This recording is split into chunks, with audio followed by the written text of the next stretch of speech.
it's not even taking back our power. We already have this power. The Supreme Court has, in fact, upheld it, and Congress has used it in the past.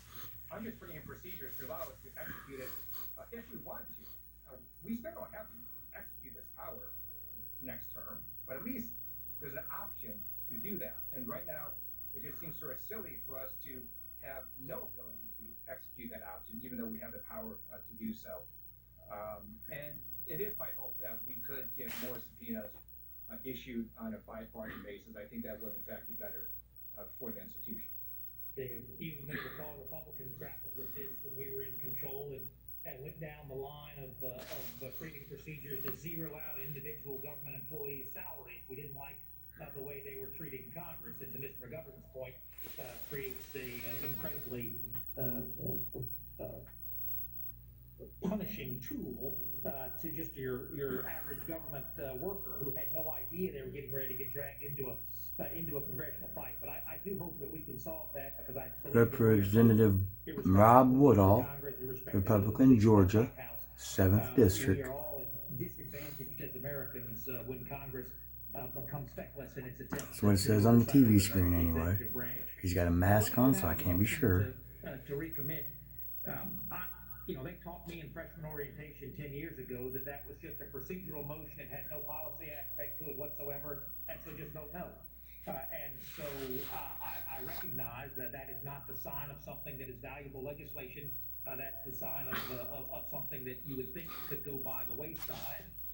But in our very new era of having almost all closed rules all the time, right? Not a single open rule in Paul Ryan's administration. Not a single open rule now in Speaker Pelosi's operation.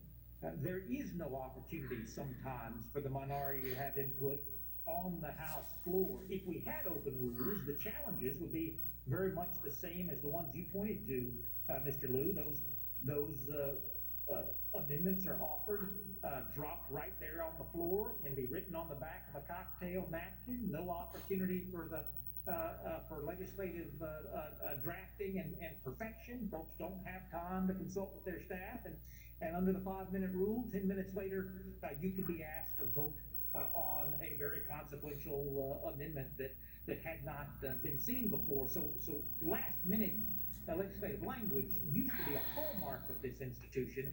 Wasn't used to disrupt the institution. It was just common as a function of the legislative process. I remember once on our prescription drug bill last year, the majority saw in its wisdom the ability to the minority have a liquidator status for the fiscal budget. Liquidator, you spent more than you had coming in, so you failed to not be fiscally stable, so you don't know how to manage money. Fiscal responsibility.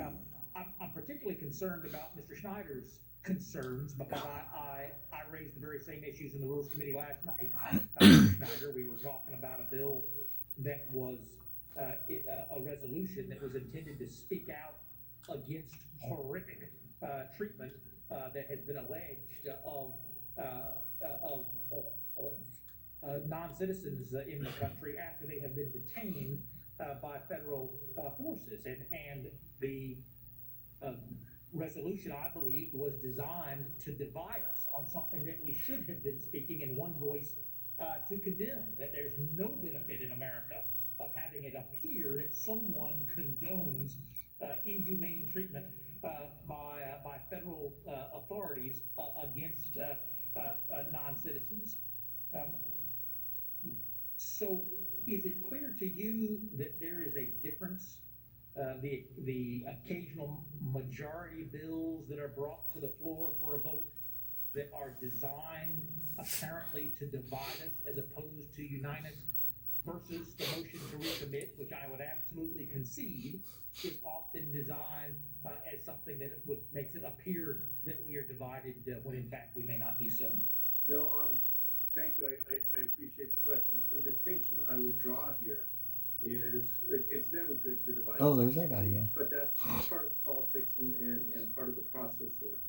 It's using a group as a pawn, as the wedge to create that division, to try to create a false impression of antagonism to a group or an individual that doesn't actually exist, that I think becomes so dangerous.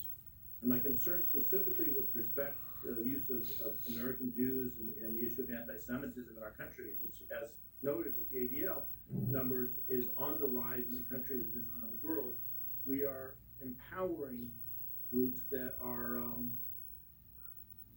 trafficking in anti-Semitism, and we are diminishing groups that are being used as the wedge. I think back on some of those motions to recommit that I'm sure you are referring to. I would often say we were talking about